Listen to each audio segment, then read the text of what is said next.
of the places you recorded was down in Memphis at Sun Studios. Yes. And I read you have an article in a local paper about how that all kind of came together and what it meant to you. But maybe you want to tell us a little bit about recording in Sun Studio and how it all come about. Thank you, Yeah. Eric. Well, my uncle, he traveled to Memphis, and he toured the Sun Studios and found out that they still actually record there if you have the money. So he thought he might as well help us out because we still had some songs to record, and he paid for us 3 nights to do there, and Okay. we recorded 3 songs. It was a lot of fun, and we traveled down there. My aunt Mary came along.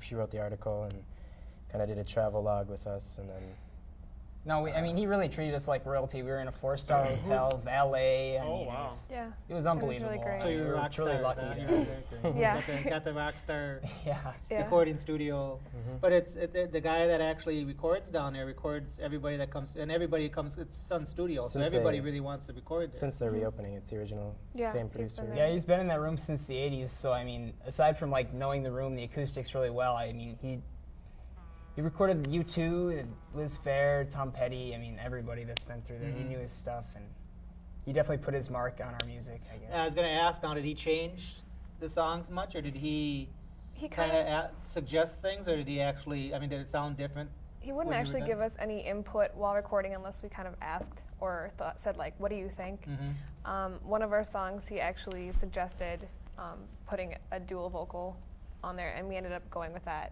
And it was really nice to have some input from him. And I remember at the end, I asked him like, "What do you think?" And he said it was really good. But I mean, you have to think if he's recorded like U2 and stuff, it's kind of hard to. Yeah, but he must Fair. record some really horrible people. Yeah, he too, said just that come- too. Yeah, you he know? did. So he's got an idea. I mean, Yeah. you know. And the thing is, he had recorded bands without a bass player before, so he really knew how to mix it well, and it definitely showed. I mean, Yeah, it was fascinating to watch him. Yeah. And then is it hard being a drummer without a bass? I mean, a bass player and a drummer is pretty much the rhythm section. So are you like the total rhythm section then? I mean, Kinda. I mean, I've always wanted a bassist, and I still kind of do. But we really like the tripod type of band. Mhm. We really stick to the thing. But I don't know. Just recently, we started getting more keyboards in the band, and that helps a lot with the lower end. Okay. Otherwise, a lot of times I'm on my own. Except Adam gets a really fat sound out of his amp a lot of the time when we need to. So we both kind of fill in what's missing.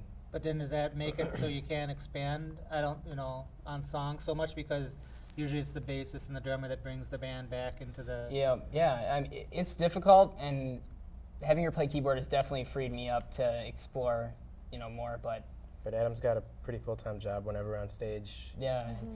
it's especially.